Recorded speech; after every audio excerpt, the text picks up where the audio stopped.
Hey, good evening everybody. Welcome back to the channel.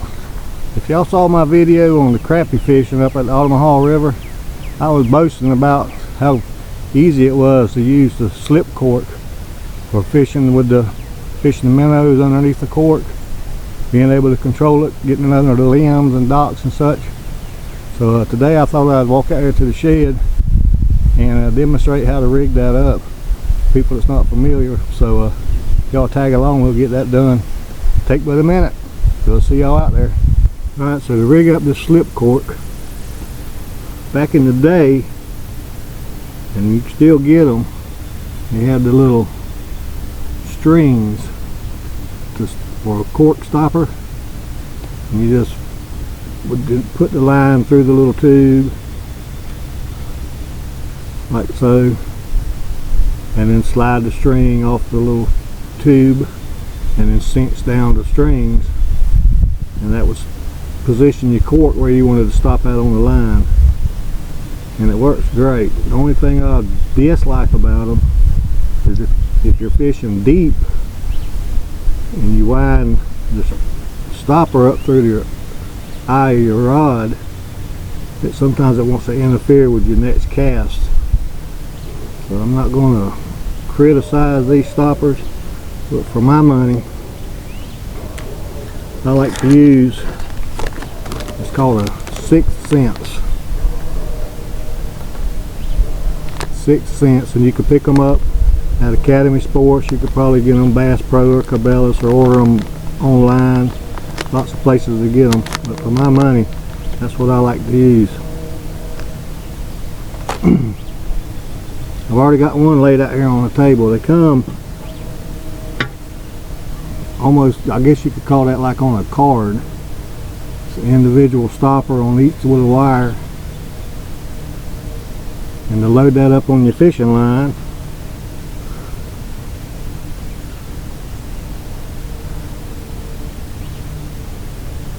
it's just got a little opening at the end out there. You just put your line through the hole, pull your little slack, and then pull the stopper off of the wire onto your line like so.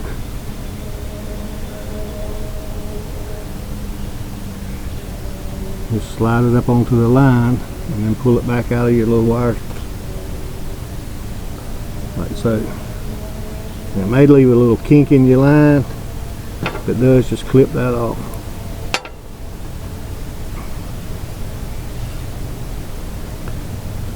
Then your next step, you can put a bead behind that.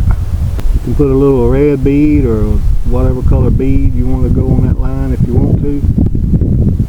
But for fishing freshwater, you really don't need a bead. You just need a cork that's set up with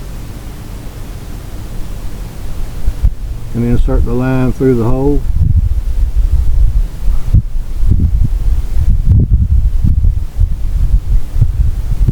Like so. That stopper will stop that cork. And what I like to do next is go ahead and put my split shot on. I'm going to pull me a little slack.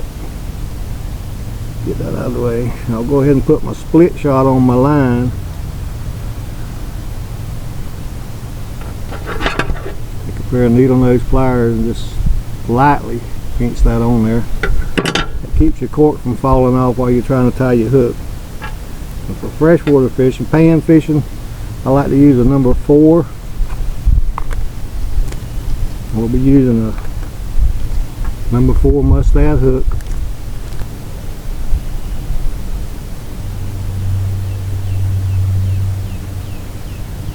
Put your line through the eye of the hook.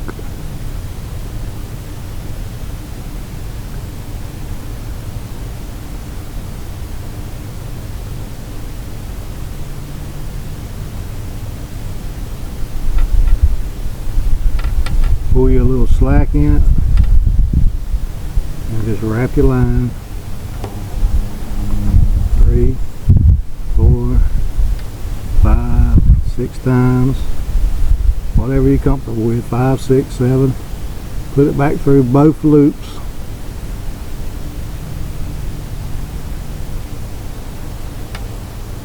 always moisten your line before you cinch it down. If you don't, it has a tendency to want to break. Just snug your knot down.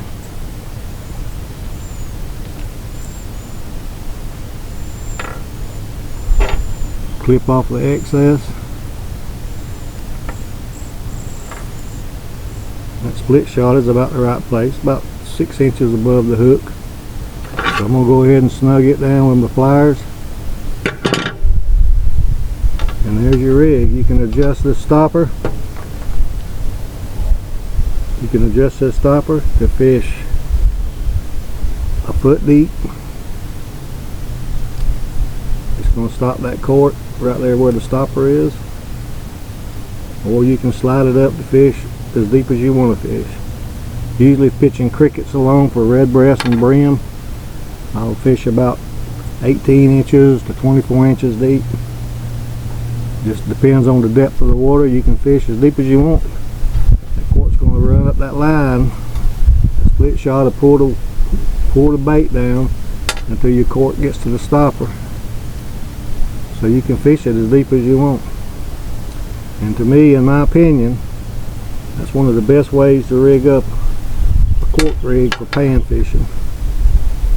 When you cast it, you can wind all the way down that close to your bait. You can wind down that close to your bait, so you'll be able to pitch it up underneath the limbs or docks or whatever. You have more control over your bait. Once it hits the water, that weight will pull it straight down and you'll be fishing right under your cork. So I hope this helps you. Hope y'all can use that idea and go out and have yourself a ball. So I hope y'all enjoyed the video, and I hope y'all hit that subscribe button and a notification bell, and share this with some of your fishing buddies. Maybe something they're not familiar with, never heard of before, and it will definitely improve your catch. So until next time, y'all have a good one and keep on fishing. We'll holler at you.